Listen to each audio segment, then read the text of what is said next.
Welcome to Arshit institute.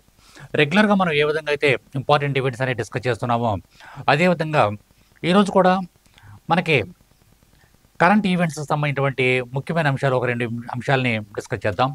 వాటిలో ఒకటి blue Coast. ఆ యొక్క బ్లూ కోస్ట్ అంటే ఏంటి, దాని యొక్క ఇంపార్టెన్స్ అనేది ఒకసారి చూద్దాం. అదేవిధంగా ఐరోపా దేశాధినేతలందరూ కూడా ఇక్కడ సమావేశం జరిగింది. ఆ యొక్క సమావేశం యొక్క ఇంపార్టెన్స్ ఏంటి, ఈ రెండింటి గురించి కూడా బ్రీఫ్గా చూద్దాం. ఇక్కడ మనకి ఇటీవల కాలంలో చంద్రమండలం మీదకి, చంద్రుని మీదకి అనేక మంది ప్రయోగాలు చేయడం అనేది జరుగుతుంది. అటు ప్రభుత్వాలే కాకుండా ప్రైవేటు సంస్థలు కూడా వాటిల్లో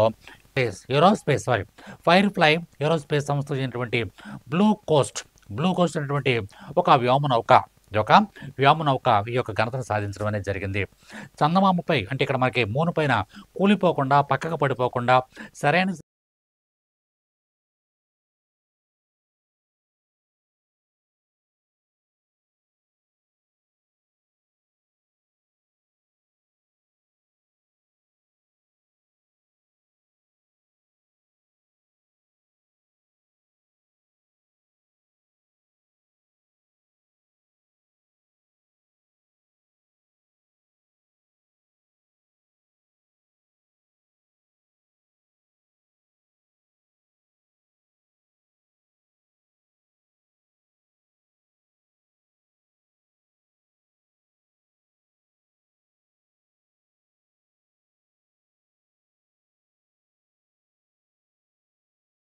స్థితిలో వ్యోమనౌకను అలా దించినటువంటి తొలి ప్రైవేటు సంస్థగా ఇది చరిత్ర సృష్టించింది ఫైర్ ఫ్లై ఏరోస్పేస్.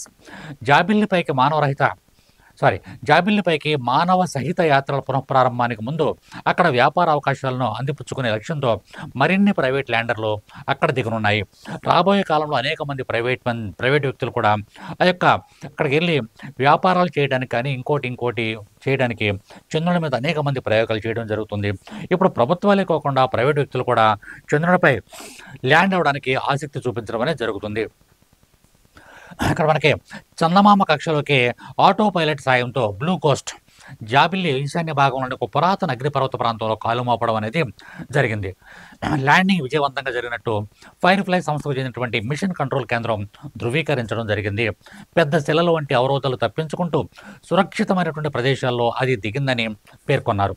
చంద్రుడిపై ఉన్న ల్యాండర్ స్థిరమైన స్థితిలో ఉంది అని ఆ యొక్క సంస్థ ప్రకటించడం జరిగింది. ల్యాండింగ్ ప్రదేశంగా నిర్దేశించినటువంటి 100 మీటర్ల మ్యారే క్రిసియం, ఆ యొక్క ప్లేస్ పేరు మ్యారే క్రిసియంలోనే వ్యోమనౌక దిగినట్లు ప్రాథమిక డేటా తెలియజేస్తుంది. ఫైర్ ఫ్లై అధికారులు ఈ యొక్క అంశాన్ని ధృవీకరించడం జరిగింది. అరగంట తర్వాత అది ఫోటోలు పంపడం మొదలుపెట్టింది. మొట్టమొదట తన సెల్ఫీని తానే తీసుకుని వీరికి ఈ అధికారులకు పంపించింది. తర్వాత అనేక విషయాల్ని ఫోటోలు తీసి అది పంపించడం అనేది జరుగుతుంది.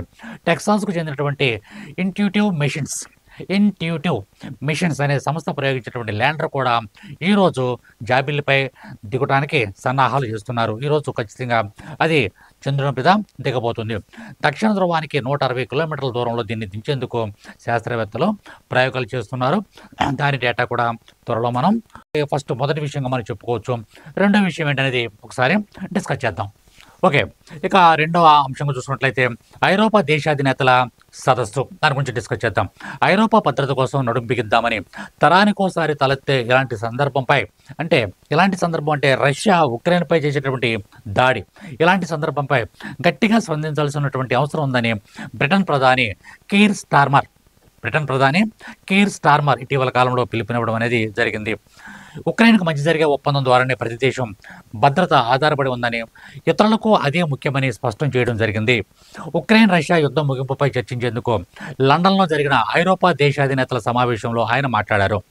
అమెరికా అధ్యక్షుడు ట్రంప్, ఉక్రెయిన్ అధ్యక్షుడు జెలెన్స్కీ మధ్య శాంతి చర్చలు విఫలమైనటువంటి నేపథ్యంలో ఈ సమావేశాన్ని స్టార్మర్ ఏర్పాటు చేయడం అనేది జరిగింది. ఫ్రాన్స్ అధ్యక్షుడు ఇమ్మాన్యుయల్ మ్యాక్రాన్తో పాటు Germany, Denmark, Italy, Netherlands, Norway, Poland, Spain, Canada, Finland, Sweden, the republic, Romania, మరియు తదితర దేశాధినేతలు హాజరవడం అనేది జరిగింది. తుర్కీ విదేశాంగ మంత్రి, NATO secretary general, European commission మరియు యూరోపియన్ కౌన్సిల్ యొక్క అధ్యక్షులు వీరంతా యుక్రెయిన్కి మద్దతు పలకడం అనేది జరిగింది. కాల్పుల విరమణ కోసం ఐరోపా దళాలను ఉక్రెయిన్కు పంపడం ద్వారా ఈ యొక్క సమావేశంలో చర్చ జరగడం అనేది జరుగుతుంది. ఏది ఏమైనప్పుడు కూడా అనేక దేశాలు అనేక యూరోపియన్ దేశాలు యుక్రెయిన్కి సలహాలు, సందేశాలు, అదేవిధంగా వాటికి సహాయ సహకారాలు అందిస్తామని చెప్పేసి హామీ ఇవ్వడం అనేది జరిగింది.